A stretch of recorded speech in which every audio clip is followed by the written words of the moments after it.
Welcome to all. എല്ലാവർക്കും secret P S സിയിലേക്ക് സ്വാഗതം. ഇന്ന് നമ്മൾ നോക്കാൻ പോകുന്നത് എല്ലാ പരീക്ഷകളിലും പി എസ് സി ചോദിക്കുന്ന ഇമ്പോർട്ടൻറ്റ് ക്വസ്റ്റ്യൻസ് ആണ് കേട്ടോ. എസ് സി ആർ ടി പാഠഭാഗങ്ങളാണ് നമ്മൾ ഇന്ന് ചെയ്യാൻ പോകുന്നത്. അപ്പോൾ നമ്മുടെ ചാനലിൽ പുതിയ എസ് സി ആർ ടി ക്ലാസ്സുകളൊക്കെ സ്റ്റാർട്ട് ചെയ്തിട്ടുണ്ട് കേട്ടോ.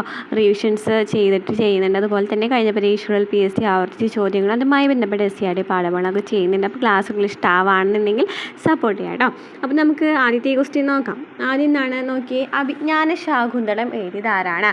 അപ്പോൾ ഓരോരുത്തരുടെയും എഴുതിയ കൃതികളും ആരാണ് എഴുതിയെന്നൊക്കെ ചോദിക്കാറുണ്ട് അല്ലേ. അപ്പോൾ നമുക്ക് നോക്കാം. അഭിജ്ഞാന ശാകുന്തളം എഴുതിയതാരാണ്? കാളിദാസനാണ്. അഭിജ്ഞാന ശാകുന്തളം എഴുതിയതാരാണ്? കാളിദാസനാണ്. ഈ അഭിജ്ഞാന ശാകുന്തളം എന്ന് പറയുന്നത് എന്താണ്? നാടകമാണ്. അഭിജ്ഞാന ശാകുന്തളം നാടകമാണ് എഴുതിയത് ആരാണ്? കാളിദാസനാണ്. ഇനി കുമാരസംഭവം എഴുതിയതാരാണ്? കാളിദാസനാണ്. കുമാരസംഭവം അഭിജ്ഞാന ശാകുന്തളം ഒക്കെ എഴുതിയത് കാളിദാസനാണ്. എന്നാൽ കുമാരസംഭവം എന്ന് പറയുന്നത് ഒരു കാവ്യമാണ്. അഭിജ്ഞാന ശാകുന്തളം ഒരു നാടകമായിരുന്നു. കുമാരസംഭവം എന്താണ്? കാവ്യമാണ്. ഇനി മൃച്ഛകടികം ആരുടെയാണ്? ശൂദ്രകന്യാണ് അല്ലേ. മൃച്ഛകടികം ശൂദ്രകന്യാണ്. ഈ ഇത് ചോദിച്ചിട്ടുണ്ട്. മൃച്ഛകടകം ചോദിച്ചിട്ടുണ്ട്, അഭിജ്ഞാന ശാകുന്തളം ചോദിച്ചിട്ടുണ്ട്, അതുപോലെ തന്നെ അമരകോശം ചോദിച്ചിട്ടുണ്ട്. അപ്പോൾ ഇതൊക്കെ ഇമ്പോർട്ടൻ്റ് ആണ്. ഈ ടേബിൾ പഠിച്ചു വയ്ക്കുക കേട്ടോ. ഓക്കെ. അപ്പം മൃച്ഛകടികം ശൂദ്രകന്യാണ്. ശൂദ്രകന്യ നാടകമാണ്. സ്വപ്നവാസവദത്തം എഴുതാരാണ്? ഭാസനാണ് എഴുതിയത്. നാടകമാണ്. സ്വപ്നവാസവദത്തം എഴുതിയതാരാണ്? ദാസനാണ്. നാടകമാണ്. ഇനി ത്രികാണ്ടി എഴുതാരാണ്? ഭർതൃഹരിയാണ് ത്രികാണ്ടി എഴുതിയത്. ഭർതൃഹരിയാണ്. വ്യാകരണമാണ്. അമരകോശന്മാരുടെ ഇതാണ് അമരസിംഹൻ്റെയാണ്, നിഘണ്ടുവാണ്. അപ്പോൾ എന്തൊക്കെയാണ് ഇവിടെ പറഞ്ഞത്? അഭിജ്ഞാന ശാകുന്തളം കുമാരസംഭവം കാളിദാസൻ എഴുതിയതാണ്. അഭിജ്ഞാന ശാകുന്തളം ഒരു നാടകമാണ്. കുമാരസംഭവം ഒരു കാവ്യമാണ്. വൃശ്ചകടികം ശൂദ്രകന്യാണ്, നാടകമാണ്. സ്വപ്നവാസവദത്തം ഭാസന്റെയാണ്, നാടകമാണ്. ത്രികാണ്ടി ഭർതൃഹരിയാണ് അല്ലേ എഴുതിയത്, വ്യാകരണമാണ്. അമരകോശം അമരസിംഹൻ എഴുതി, നിഘണ്ടുവാണ്. ഓക്കെ, ക്ലിയർ ആയല്ലോ. നെക്സ്റ്റ്, മന്ത്രിസഭയുടെ ചുമതലകൾ ഏതൊക്കെയാണ്? ഏതൊക്കെയാണ് മന്ത്രിസഭയുടെ ചുമതലകൾ? രാജ്യഭരണം നിർവഹിക്കുക, ദേശീയ നയവും വിദേശ നയവും രൂപീകരിക്കുക, വിവിധ ഡിപ്പാർട്ട്മെൻറ്റുകളുടെ പ്രവർത്തനത്തെ ഏകോപിപ്പിക്കുക, ബില്ലുകളും ഓർഡിനൻസുകളും ഡ്രാഫ്റ്റ് ചെയ്യുക, നിയമനിർമ്മാണത്തിന് ചുക്കാൻ പിടിക്കുക, ഭരണപരവും ക്ഷേമപരവുമായ മറ്റു നടപടികളും വിദേശ ബന്ധങ്ങളും നിർവഹിക്കുക. അപ്പോൾ സ്റ്റേറ്റ്മെൻറ്റിൽ തരാട്ടോ മന്ത്രിസഭയുടെ ചുമതലകളിൽ പെടാത്തത് ഏതെന്നൊക്കെ ചോദിച്ചു വരാം. അപ്പോൾ പഠിച്ചു വയ്ക്കാം. മന്ത്രിസഭയുടെ ചുമതലകൾ ഏതൊക്കെയാണ്? രാജ്യഭരണം നിർവഹിക്കുക, ദേശീയ നയവും വിദേശ നയവും രൂപീകരിക്കുക, വിവിധ ഡിപ്പാർട്ട്മെൻറ്റുകളുടെ പ്രവർത്തനത്തെ ഏകോപിപ്പിക്കുക, ബില്ലുകളും ഓർഡിനൻസുകളും ഡ്രാഫ്റ്റ് ചെയ്യുക, നിയമനിർമ്മാണത്തിന് ചുക്കാൻ പിടിക്കുക, ഭരണപരവും ക്ഷേമപരവുമായ മറ്റു നടപടികളും വിദേശ ബന്ധങ്ങളും നിർവഹിക്കുക.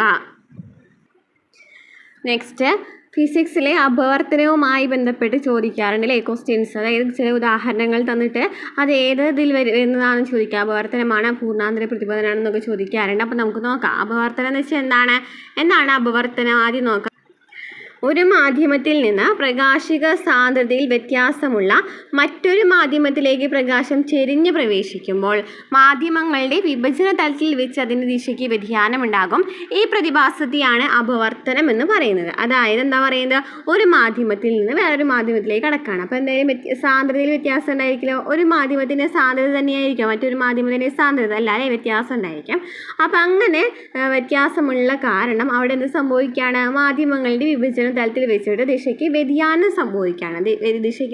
വ്യതിയാനം സംഭവിച്ചു. ഏതൊരു മാധ്യമത്തിൽ മറ്റൊരു മാധ്യമത്തിലേക്ക് കടന്നപ്പോൾ ദിശയ്ക്ക് വ്യതിയാനം സംഭവിച്ചു.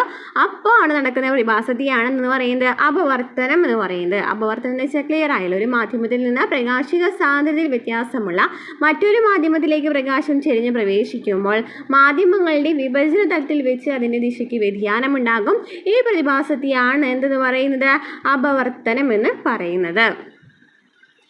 ഇനി ഏതൊക്കെ സന്ദർഭങ്ങളിലാണ് ഈ അപവർത്തനം വരുന്നത് നമുക്ക് നോക്കാം. ഒരു പാത്രത്തിൽ നാണയം ഇട്ട ശേഷം നാണയത്തെ നോക്കിക്കൊണ്ട് പിന്നിലേക്ക് നടക്കുക.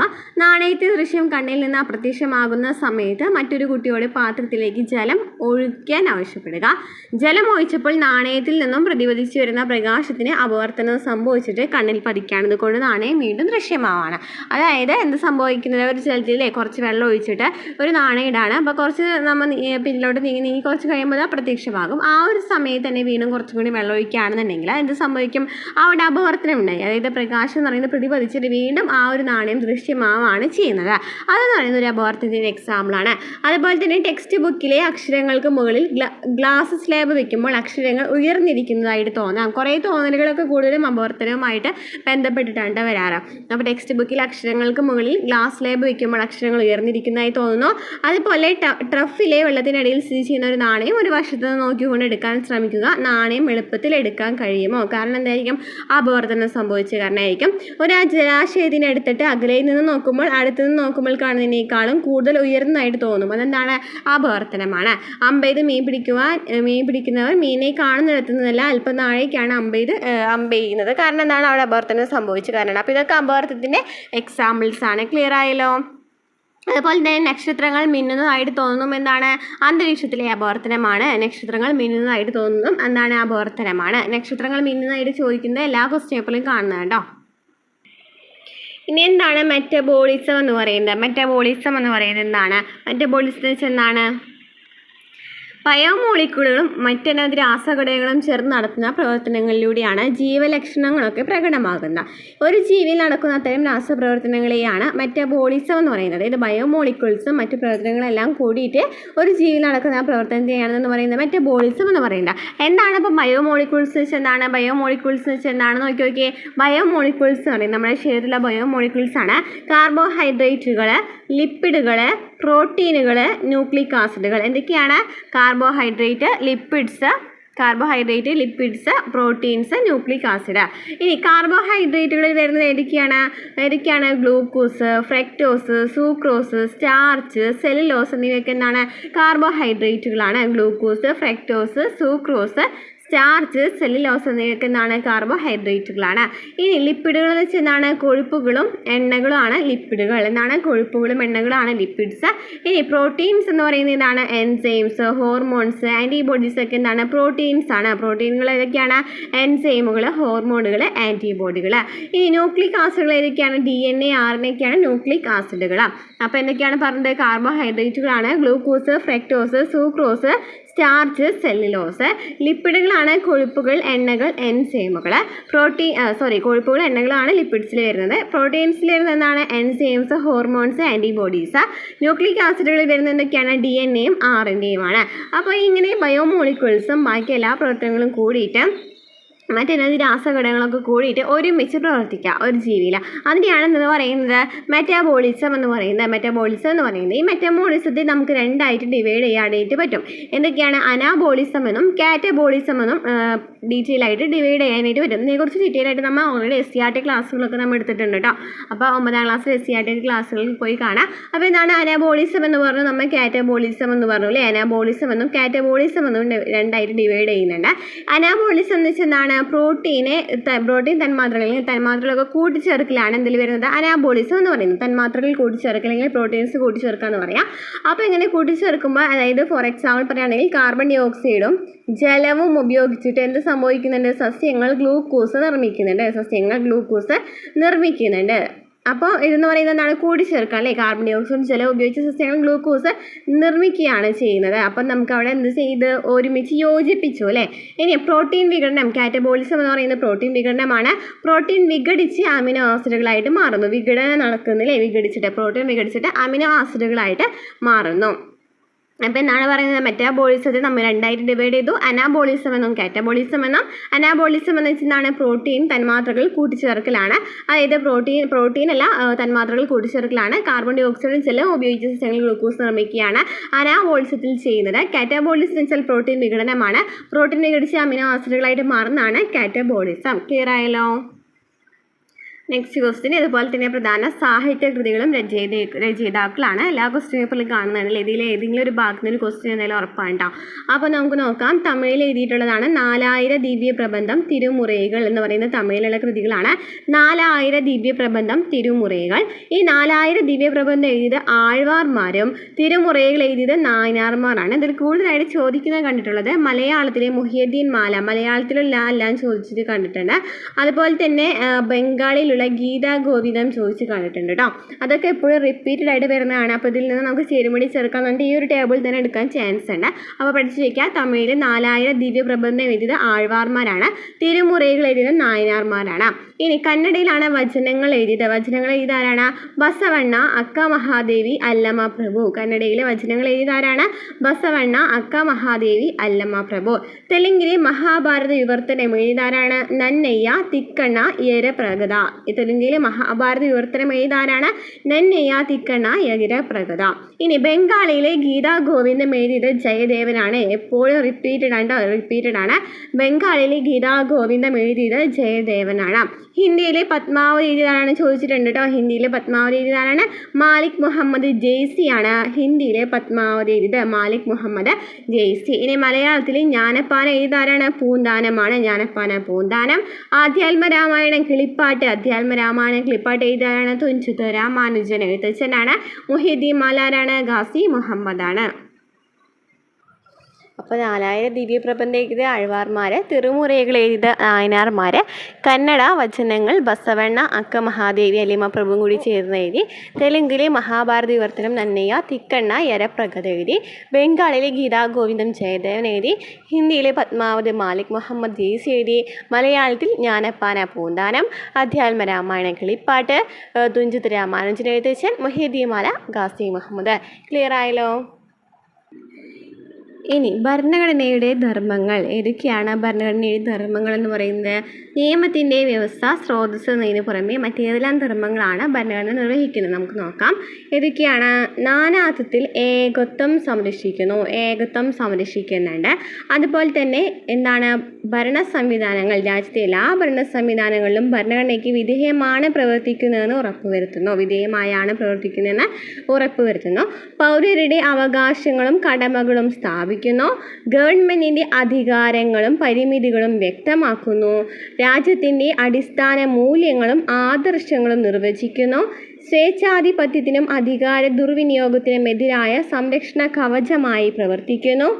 രാജ്യത്തിന് ദിശാബോധം നൽകുന്ന അടിസ്ഥാന രേഖയായി നിലകൊള്ളുന്നു. അപ്പോൾ ഇതൊക്കെയാണ് ഭരണഘടനയുടെ ധർമ്മങ്ങൾ എന്ന് പറയുന്നത്. ഏതൊക്കെയാണ്?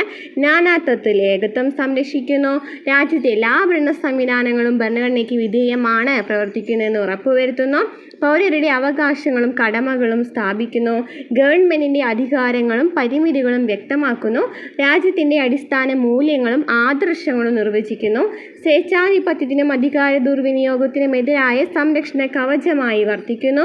രാജ്യത്തിന് ദിശാബോധം നൽകുന്ന അടിസ്ഥാന രേഖയായി നിലകൊള്ളുന്നു. അപ്പോൾ ഇതൊക്കെയാണ് ഭരണഘടനയുടെ ധർമ്മങ്ങൾ എന്ന് പറയുന്നത്. പഠിച്ചു വയ്ക്കാതെ ചോദിക്കാം. നമുക്ക് ഭരണഘടന ധർമ്മങ്ങളിൽ പെടാത്ത എന്നൊക്കെ കുറച്ച് ചോദ്യങ്ങൾ ചോദിക്കാവുന്നതുണ്ടോ? പഠിച്ചു വയ്ക്കാം.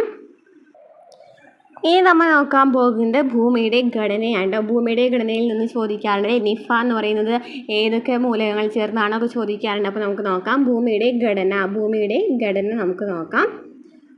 ഇനി ഭൂമിയുടെ ഘടനത്തിൽ ഭൂവൽക്കം എന്ന് പറയുന്ന ഒരു ഭാഗമുണ്ട്. നോക്കി പിക്ചറിൽ നോക്കുകയാണെന്നുണ്ടെങ്കിൽ കാണാം അല്ലേ? ഭൂവൽക്കം ഏതാണ്? ഭൂവൽക്കം നോക്കി ഈ പുറത്ത് കാണപ്പെടുന്ന ഭാഗമാണ് ഭൂവൽക്കം എന്ന് പറയുന്നത്. ഈ ഭൂവൽക്കം എന്ന് വെച്ചാൽ എന്താണ്? ഭൂമിയുടെ ഏറ്റവും പുറമേയുള്ളതും താരതമ്യേന നേർത്തതുമായ പാളിയാണ് ഭൂവൽക്കം. ഭൂമിയുടെ ഏറ്റവും പുറമേയുള്ളതും താരതമ്യേന നേർത്തതുമായ പാളിയാണ് ഭൂവൽക്കം. ഖരരൂപത്തിലുള്ള പാറകളാൽ നിർമ്മിതമാണ് ഈ പാളി. ഖരരൂപത്തിലുള്ള പാറകളാൽ നിർമ്മിതമാണ്. ഖരരൂപത്തിലുള്ള പാറകളാൽ നിർമ്മിതമാണ് ഈ പാളി. ഭൂവൽക്കത്തിനെ നമുക്ക് രണ്ടായിട്ട് ഡിവൈഡ് ചെയ്യാനായിട്ട് പറ്റും. എനിക്കാണ് വൻകര ഭൂവൽക്കമെന്നും സമുദ്ര ഭൂവൽക്കമെന്നും പഠിച്ചു വെക്കാതെ ചോദിക്കാറുണ്ട്. വൻകര ഭൂവൽക്കം, സമുദ്ര ഭൂവൽക്കം എന്നിങ്ങനെ രണ്ടായിട്ട് ഭൂവൽക്കത്തിനെ ഡിവൈഡ് ചെയ്യാം. വൻകര ഭൂവൽക്കത്തിനാണ് കനം കൂടുതൽ വൻകര ഭൂവൽക്കത്തിനാണ്. ശരാശരി കനം 30 കിലോമീറ്ററുകളാണ് വരുന്നത്. അപ്പോൾ നമ്മൾ പറഞ്ഞു വൻകര ഭൂവൽക്കമുണ്ട്. അതുപോലെ തന്നെ എന്താണ്? സമുദ്ര ഭൂവൽക്കമുണ്ട്. വൻകര ഭൂവൽക്കമുണ്ട്, സമുദ്ര ഭൂവൽക്കമുണ്ട്. ഈ വൻകര ഭൂവൽക്കം എന്ന് പറയുന്നത് എന്താണ്? കനം കൂടുതലാണ് അല്ലേ? വൻകര ഭൂവൽക്കത്തിൻ്റെ കനം കൂടുതലാണ്. അതായത് ശരാശരി 30 കിലോമീറ്ററുകളാണ് ഇതിൻ്റെ കനം എന്ന് പറയുന്നത്. ഇനി വൻകര ഭൂവൽക്കത്തിന് പർവ്വത പ്രദേശത്ത് ഏകദേശം 70 കിലോമീറ്റർ കനമുണ്ടെന്നാൽ സമുദ്ര ഭൂവൽക്കത്തിന് ശരാശരി 5 കിലോമീറ്ററാണ് കനം. അതായത് 30 കിലോമീറ്ററാണ് ശരിക്കും പറഞ്ഞാൽ കനം പറയുന്നത്. എന്നാൽ പാറകളിലെ പർവ്വത പ്രദേശത്തൊക്കെ ആണെന്നുണ്ടെങ്കിൽ 70 കിലോമീറ്ററോളം വരും. സമുദ്ര വൽക്കത്തിനാണെന്നുണ്ടെങ്കിലോ 5 കിലോമീറ്റർ മാത്രമാണ് കനം എന്ന് പറയുന്നത്. അപ്പോൾ എന്താണ് പറയുന്നത്? ഭൂവൽക്കം എന്ന് പറയുന്നത് ഏറ്റവും പുറമേയുള്ള പാളിയാണ് ഭൂവൽക്കം ഖരരൂപത്തിലുള്ള പാറകളാൽ നിർമ്മിതമാണ്. വൻകര ഭൂവൽക്കം എന്നും സമുദ്ര ഭൂവൽക്കം എന്നും രണ്ടായിട്ട് ഡിവൈഡ് ചെയ്തിട്ടുണ്ട്. വൻകര ഭൂവൽക്കത്തിനാണ് കനം കൂടുതൽ എന്ന് പറയുന്നത്, സമുദ്ര ഭൂവൽക്കത്തിന് കനം കുറവാണ്. ഇനി മാൻഡിൽ എന്ന് വെച്ചാൽ എന്താണ്? ഭൂവൽക്കത്തിന് താഴെയുള്ള ഭാഗമാണ് മാൻഡിൽ. അതായത് മാൻഡിൽ എന്ന് പറയുന്നത് ഏതാണ്? ഇതിൽ ഭൂവൽക്കത്തിന് താഴെയുള്ള ഭാഗം അല്ലേ? ഓക്കെ, താഴെയുള്ള ഭാഗം എന്ന് പറയുന്നത് ഇതാണ്. ഭൂവൽക്കത്തിന് താഴെയുള്ള ഭാഗം എന്ന് പറയുന്നത് ഇതാണ്. ഭൂവൽക്കത്തിന് താഴെയുള്ള ഭാഗം. ഓക്കെ, ഭൂവൽക്കത്തിന് താഴെയുള്ള ഭാഗം എന്ന് പറയുന്നത് ആ ഒരു ഭാഗത്തെയാണെന്ന് പറയുന്നത് മാൻഡിൽ എന്ന് പറയുന്നത്. ഭൂവൽക്കത്തിന് താഴെയുള്ള ഭാഗത്തെയാണ് മാൻഡിൽ എന്ന് പറയുന്നത്. നമ്മൾ പുറമേയുള്ള പാളി നമ്മൾ പറഞ്ഞു എന്താണെന്നുള്ളത്. പുറമേയുള്ള പാളിയെ നമ്മൾ എന്തെന്ന് പറഞ്ഞു? പുറമേയുള്ള പാളി ഭൂവൽക്കം എന്ന് പറഞ്ഞില്ലേ? ഇനി താഴെയുള്ള പാളിയാണെന്ന് പറയുന്നത് മാൻഡിൽ എന്ന് പറയുന്നത്. ഭൂവൽക്കത്തിന് താഴെയുള്ള ഭാഗമാണ്. താരതമ്യേന കനമുള്ള ഭാഗമാണിത്. ഇത് ഏകദേശം 2900 കിലോമീറ്റർ വരെയാണ് വ്യാപിച്ച് കിടക്കുന്നത്. ഭൂവൽക്കവും മാൻഡിലിന്റെ ഉപരിഭാഗവും ചേർന്നുള്ള ഭാഗത്തെയാണ് ശിലാമണ്ഡലം എന്ന് വിളിക്കുന്നത്. ചോദിക്കാറുണ്ട് കേട്ടോ. ശിലാമണ്ഡലം എന്ന് വെച്ചാൽ എന്താണ്? ഭൂവൽക്കവും അതുപോലെ തന്നെ മാൻഡിലിന്റെ ഉപരിഭാഗവും. ഭൂവൽക്കവും മാൻഡിലിന്റെ ഉപരിഭാഗവും കൂടി ചേർന്നതിനെയാണ് ശിലാമണ്ഡലം എന്ന് വിളിക്കുന്നത്. ശിലാമണ്ഡലത്തിന് താഴെയായി ശിലാപദാർത്ഥങ്ങൾ ഉരുകി മാഗ്മ അവസ്ഥയിൽ അർദ്ധദ്രവാവസ്ഥയിൽ കാണപ്പെടുന്ന ഭാഗത്തെയാണ് അസ്തനോസ്ഫിയർ എന്ന് പറയുന്നത്. അസ്തനോസ്ഫിയർ എന്ന് പറയുന്നത് താഴെയുള്ള ഭാഗമായ കാരണം തന്നെ അസ്തനോസ്ഫിയർ താഴെയുള്ള ഭാഗം എന്ന് പറയുന്നത് ഖരാവസ്ഥയിലാണ്. അതായത് നമ്മൾ എന്താ പറയുന്നത്? ഭൂവൽക്കവും അതുപോലെ തന്നെ മാൻഡിലിന്റെ ഉപരിഭാഗവും കൂടി ചേർന്നിട്ടുള്ള ഒരു ഭാഗം അല്ലേ? ഭൂവൽക്കവും മാൻഡിലിന്റെ ഉപരിഭാഗവും കൂടി ചേർന്നിട്ടുള്ള ഭാഗത്തെയാണ് നമ്മൾ എന്തെന്ന് പറയുന്നത്? ശിലാമണ്ഡലം എന്ന് വിളിക്കുന്നത്, ലിത്തോസ്ഫിയർ എന്ന് വിളിക്കുന്നത്. അതിന് താഴെയായിട്ടാണ് എന്ത് കാണപ്പെടുന്നത്? അതിന് താഴെയായിട്ടാണ് അസ്തനോസ്ഫിയർ കാണപ്പെടുന്നത്. ഈ അസ്തനോസ്ഫിയർ എന്ന് പറയുന്നത് എന്താണ്? ദ്രവാവസ്ഥയിലാണ്. അപ്പം മുകളിലുള്ള ഭാഗം നമുക്ക് പറഞ്ഞതാണ് എന്താണ്? ഖരാവസ്ഥയിലാണ് അല്ലേ? ഭൂവൽക്കവും മാൻഡിലിന്റെ ഉപരിഭാഗവും ചേർന്ന ഭാഗം ശിലാമണ്ഡലമാണ്. അതിന് താഴെ വരുന്നതാണ് അസ്തനോസ്ഫിയർ എന്ന് പറയുന്നത്. ദ്രവാവസ്ഥയിലാണ്, മാഗ്മ ഉരുകി വരുന്ന ഒരു സംഭവമാണ്. അതുപോലെ തന്നെ അതിന് താഴെയായിട്ട് കാണപ്പെടുക അസ്തനോസ്ഫിയറിന് താഴെയാണെങ്കിൽ എന്താണ്? ഖരപദാർത്ഥങ്ങളാണ്.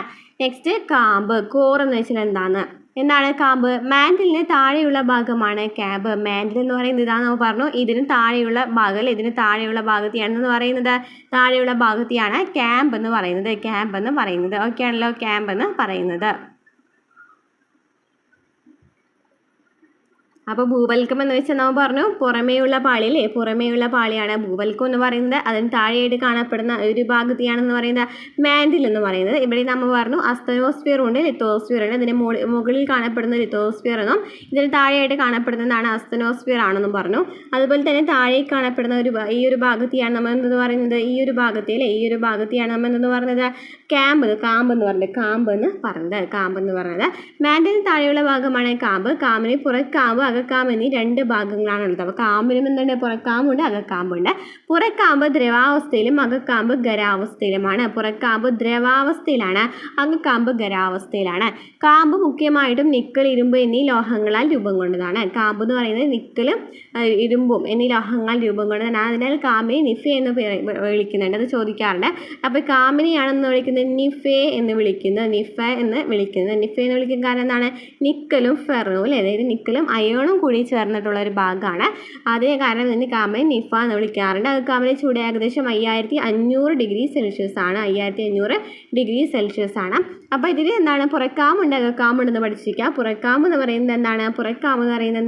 ദ്രവാവസ്ഥയിലാണ്. പുറക്കാമ്പ് ദ്രവാവസ്ഥയിലാണ്, അകക്കാമ്പ് എന്ന് പറയുന്നത് ഖരാവസ്ഥയിലുമാണ്. അപ്പോൾ ഇതൊക്കെയാണ് നമ്മൾ പറഞ്ഞത്. ഭൂവൽക്കം എന്ന് പറയുന്നത് 3 ഭാഗങ്ങളുണ്ടെന്ന് പറഞ്ഞു. ഏതൊക്കെയാണ്? ഭൂവൽക്കം എന്ന് പറയുന്നത് മുകളിലുള്ള ഭാഗത്തെയാണെന്ന് പറയുന്നത് ഭൂവൽക്കം എന്ന് പറയുന്നത്. ഈ ഭൂവൽക്കം എന്ന് പറയുന്നത് എന്താണ് പറഞ്ഞത്? 2ആയിട്ട് ഡിവൈഡ് ചെയ്തിട്ടുണ്ട്. വൻകര ഭൂവൽക്കം എന്നും സമുദ്ര ഭൂവൽക്കം എന്നും. ഇനി വൻകര ഭൂവൽക്കം എന്ന് പറയുന്നതിനാണ് കനം കൂടുതൽ. സമുദ്ര ഭൂവൽക്കത്തിന് കനം കുറവാണ്. 5 കിലോമീറ്റർ ഉള്ളൂ. വൻകരയ്ക്കാണെങ്കിൽ 30 ഉണ്ട്. പർവ്വതപ്രദേശത്താണെങ്കിൽ 70 കിലോമീറ്ററോളം കനമുണ്ട്. ഈ ഭൂവൽക്കത്തിന് താഴെയായിട്ട് കാണപ്പെടുന്ന ഈ ഒരു ഭാഗത്തെയാണ് എന്തെന്ന് പറയുന്നത്? മാൻഡിൽ എന്ന് പറയുന്നത്. മാൻഡിൽ എന്ന് വെച്ചാൽ എന്താണ്? ഭൂവൽക്കത്തിന് താഴെയായിട്ട് കാണപ്പെടുന്ന അതാണ്. 2900 കിലോമീറ്റർ വരെയാണ് ഇത് വ്യാപിച്ചു കിടക്കുന്നത്. ഈ ഭൂവൽക്കവും അതുപോലെ തന്നെ മാൻഡിലിൻ്റെ ഈ ഉപരിഭാഗവും കൂടി ചേർന്നിട്ട് നമ്മൾ എന്തെന്ന് വിളിക്കാം? ലിത്തോസ്ഫിയർ എന്ന് വിളിക്കും. അതായത് ശിലാമണ്ഡലം എന്ന് വിളിക്കും. ലിത്തോസ്ഫിയർ അല്ലെങ്കിൽ എന്ന് വിളിക്കും? ശിലാമണ്ഡലം എന്ന് വിളിക്കുന്നു. ഈ ശിലാമണ്ഡലം എന്ന് എന്ന് പറയുന്നതിന് താഴെയായിട്ട് അർദ്ധദ്രവാവസ്ഥയിൽ മാഗ്മ ഒരുകിയിട്ടൊക്കെ കാണപ്പെടുന്നതിനെയാണെന്ന് പറയുന്നത് അസ്തനോസ്ഫിയർ എന്ന് പറയുന്നത് അസ്തനോസ്ഫിയർ ദ്രവാവസ്ഥയിലാണെന്ന് പറഞ്ഞു. അതുപോലെ തന്നെ അസ്തനോസ്ഫിയറിന് താഴെയായിട്ട് പോവുകയാണെന്നുണ്ടെങ്കിൽ വീണ്ടും നമുക്കത് ഖരാവസ്ഥയിലായിട്ട് കാണപ്പെടും. ഇനി നമ്മൾ നെക്സ്റ്റ് അതിന് താഴെയായിട്ട് കാണപ്പെടുന്നതാണ് കാമ്പ് എന്ന് പറയുന്നത് ഇതിന് താഴെയായിട്ട് കാണപ്പെടുന്നതാണ് കാമ്പ് എന്ന് പറയുന്നത്. ഈ കാമ്പ് എന്ന് പറയുന്നത് നമ്മൾ രണ്ടായിട്ട് ഡിവൈഡ് ചെയ്തിട്ടുണ്ടെന്ന് പറഞ്ഞു. പുറക്കാമ്പുണ്ട് അകക്കാമ്പുണ്ട്. പുറക്കാമ്പാണെന്നുണ്ടെങ്കിൽ അതെന്താണെന്ന് പറഞ്ഞു. പുറക്കാമ്പ് ഏത് അവസ്ഥയിലാണ്? ദ്രവാവസ്ഥയിലാണ്. പുറക്കാമ്പ് ദ്രവാവസ്ഥയിലും അകക്കാമ്പ് ഖരാവസ്ഥയിലുമാണ്. ഇനി ഈ കാമ്പാണ് നിഫ എന്നറിയപ്പെടുന്നത്. കാരണം എന്താണ്? ഇതിൽ എന്താണ്? നിക്കലും ഫെറോ ഉണ്ട് അല്ലേ? നിക്കലും അയോൺസ് അല്ല. കാരണം നിഫ എന്ന് വിളിക്കുന്ന കാമ്പിനെയാണ്. 5500 ഡിഗ്രി സെൽഷ്യസ് ആണ് അതിൻ്റെ ചൂട് വരുന്നത്. ക്ലിയർ ആയല്ലോ? ഇനി എപ്പോഴും ചോദിക്കുന്ന ഒരു ഭാഗമാണ് അല്ലേ ഖാരിഫ് വിളയും അതുപോലെ തന്നെ എന്താണ് റാബി സെയ്ദ് വിളകളൊക്കെ ചോദിക്കാറുണ്ട്. അപ്പം നമുക്കറിയാം നമുക്ക് 3 കാർഷിക കാലങ്ങളാണുള്ളത്. ഏതൊക്കെയാണ്? ഖാരിഫ്, റാബി, സെയ്ദ് എന്ന് പറയുന്ന 3 കാർഷിക കാലങ്ങളാണുള്ളത്. തെക്ക് പടിഞ്ഞാറ് മൺസൂണിനോട് ചേർന്ന് ഖാരിഫ് കാലത്ത് ഊഷ്മാവും ജലവും കൂടുതൽ ആവശ്യമായ നെല്ല്, പരുത്തി, ചോളം, അരിച്ചോളം, ബജ്റ, തൂവര എന്നിവ കൃഷി ചെയ്യുന്നുണ്ട്. നെല്ല്, പരുത്തി, ചോളം, അരിച്ചോളം, ബജ്റ, തൂവരയൊക്കെ എന്താണ്? ഖാരിഫ് വിളകളാണ്. നെല്ല്, പരുത്തി അതുപോലെ തന്നെ എന്താണ് നമ്മൾ പറഞ്ഞത്? ചണം, അരിച്ചോളം, ബജ്റ, തൂവര എന്നിവയൊക്കെ എന്താണ്? ഖാരിഫ് കാലങ്ങളാണ് അല്ലേ? ഖാരിഫ് കാലത്തുള്ള കൃഷികളാണ്. വിത്ത് വിതയ്ക്കുന്നത് ജൂണിലാണ്. വിളവെടുക്കുന്നതാണ് സെപ്റ്റംബറിലാണ്. നെല്ലിനൊക്കെ ധാരാളം ജലം ആവശ്യമായ കൃഷികളാണ് അവിടെ കൂടുതലായിട്ട് ചെയ്യുന്നത്. അപ്പോൾ ഇന്ന് നെല്ല്, പരുത്തി, ചണം, അരിച്ചോളം, ബജ്റ, തൂവരയൊക്കെ എന്നിവയാണ് ഖാരിഫ് വിളകൾ എന്ന് പറയുന്നത്. ഇനി ഒക്ടോബർ നവംബർ മാസങ്ങളിൽ ശൈത്യകാലത്തിൻ്റെ വരവോടെ ആരംഭിക്കുന്ന റാബി കാലം. അപ്പോൾ ഒക്ടോബർ നവംബർ മാസങ്ങളിലാണല്ലേ? അതായത് ഗോതമ്പ് എന്ന് പറയുന്നത് ഒക്ടോബറിൽ, ഗോതമ്പ് അല്ലെങ്കിൽ റാബി വിളകൾ എന്ന് പറയുന്നത് വിത്ത് വിതയ്ക്കുന്നത് ഒക്ടോബറിലും വിളവെടുക്കുന്നത് മാർച്ച് മാസങ്ങളിലാണ്. അപ്പോൾ ഒക്ടോബർ മാർച്ച് മാസങ്ങളിലാണ് എന്ത് കാണപ്പെടുന്നത്? ഒക്ടോബർ നവംബർ മാസങ്ങളിലാണ് ശൈത്യകാലത്തിൻ്റെ വരവോടെയാണ് ഇത് ആരംഭിക്കുന്നത്. ഊഷ്മാവും ജലവും മിതമായിട്ട് മാത്രം ആവശ്യമുള്ള ഗോതമ്പ്, പയറുവർഗ്ഗങ്ങൾ, കടുക്. ഏതൊക്കെയാണ്? ഗോതമ്പ്, പയറുവർഗ്ഗങ്ങൾ, കടുക് എന്നിവയൊക്കെയാണ് എവിടെ കൃഷി ചെയ്യുന്നത്? റാബി വിളയാണ്. സെയ്ദ് വിളയാണെന്നൊക്കെ ചോദിക്കാറുണ്ട്. റാബി വിളയാണ് ഗോതമ്പ്, പയർ വർഗ്ഗങ്ങൾ, അതുപോലെ തന്നെ കടുക് എന്നിവയൊക്കെ എന്താണ്? ഗോതമ്പ്, പയർ, കടുക് വർഗ്ഗങ്ങളൊക്കെ റാബി വിളകളാണ്. ഒക്ടോബർ നവംബർ മാസങ്ങളിലാണ് ഇത് വിളവെടുക്കുന്നത്. വിളയിറക്കുന്നത് ചോദിക്കുകയാണെങ്കിൽ വിത്ത് വിതയ്ക്കുന്നത്. വിളവെടുക്കുന്ന മാസങ്ങൾ ചോദിക്കുകയാണെങ്കിൽ മാർച്ചാണ്. മിതമായ ജലം ആവശ്യമായ സസ്യങ്ങൾ, ഭക്ഷണ വസ്തുക്കളാണ് കൂടുതലായിട്ടും ഇവിടെ കൃഷി ചെയ്യുന്നത്. ഇനി മൂന്നാമത്തെയാണല്ലേ സെയ്ദ് വിള എന്ന് പറയുന്നത്. സെയ്ദ് വിള എന്ന് വെച്ചാൽ എന്താണ്? ഫെബ്രുവരി മാസത്തോടെ റാബി കാലം അവസാനിക്കും. റാബി വിളവെടുപ്പിന് ശേഷം ആരംഭിക്കുന്ന ദൈർഘ്യം കുറഞ്ഞ വേനൽക്കാല കാർഷിക കാലമാണ് സെയ്ദ് എന്ന് പറയുന്നത്. എന്താണ്? വേനൽക്കാല കാർഷിക കാലമാണ്. അപ്പോൾ വേനൽക്കാല കാർഷിക വിളകളായിരിക്കും ഇവിടെ ഉണ്ടായിരിക്കും. ഇതൊക്കെ തണ്ണിമത്തൻ, വെള്ളരി, പച്ചക്കറികൾ, കാലിത്തീറ്റ വിളകളൊക്കെയാണ് കൂടുതൽ ഇവിടെ കൃഷി ചെയ്യുന്നത്. കാരണം കൂടുതൽ എന്താണ്? ജലസേചനം ആവശ്യമായത്, ജലസേചനം ലഭ്യമായ പ്രദേശങ്ങളിലാണ് ഇത് കൃഷി ചെയ്യുന്നത്. അപ്പം ഇന്ത്യയിൽ 3 കാർഷിക കാലങ്ങളുണ്ടെങ്കിലും പ്രാദേശിക വ്യതിയാനങ്ങൾ പ്രകടമാണ്. അപ്പോൾ ഇതൊക്കെയാണ് നമ്മൾ പറഞ്ഞത് ഖാരിഫ്, റാബി, സെയ്ദ്. തണ്ണിമത്തനൊക്കെ ഇതിലാണ് വരുന്നത്? സെയ്ദിലാണ് വരുന്നതെന്ന് പറഞ്ഞാൽ വെള്ളമായിട്ട് മഴ ലഭിക്കുന്ന പ്രദേശങ്ങളിൽ ജലസേചന സൗകര്യം ആവശ്യമാണ്. ഏപ്രിൽ മാസങ്ങളിലാണ് വിത്ത് വിതയ്ക്കുന്നതെങ്കിലും വിളവെടുക്കുന്നതെന്നാണ് ജൂണിലാണ് എന്ന് പറഞ്ഞു. അപ്പോൾ ഖാരിഫ്, റാബി, സെയ്ദ്. ഖാരിഫിന് എക്സാമ്പിളാണ് നെല്ല്, പരുത്തി, ചോളം, അരിച്ചോളം, അതുപോലെ തന്നെ എന്താണ് പറയുന്നത്? ബജ്റ, തൂവര എന്നൊക്കെ പറയുന്നത്. ഇനി പയർ വർഗ്ഗങ്ങൾ, ഗോതമ്പ്, കടുക് എന്നിവയൊക്കെ റാബി വിളയാണ്. തണ്ണിമത്തൻ, പഴങ്ങൾ, പച്ചക്കറികൾ എന്നിവയൊക്കെ എന്തിൽ വരുന്നതാണ്? പഴവർഗ്ഗങ്ങളും പച്ചക്കറികളൊക്കെ വേനൽക്കാല വിളയാണ്, സെയ്ദ് വിളയാണ്. ക്ലിയർ ആയല്ലോ? അപ്പോൾ ഇത്രയൊക്കെയാണ് ഇന്നത്തെ ക്ലാസ്സിൽ പറയുന്നത്. അപ്പോൾ നമ്മുടെ ക്ലാസ്സുകൾ ഇഷ്ടമാവുകയാണെങ്കിൽ സപ്പോർട്ട് ചെയ്യുക. ഇനിയും ഇതുപോലെ പ്രധാനപ്പെട്ട പാഠങ്ങളായിട്ട് നമുക്ക് വീണ്ടും വരാം കേട്ടോ.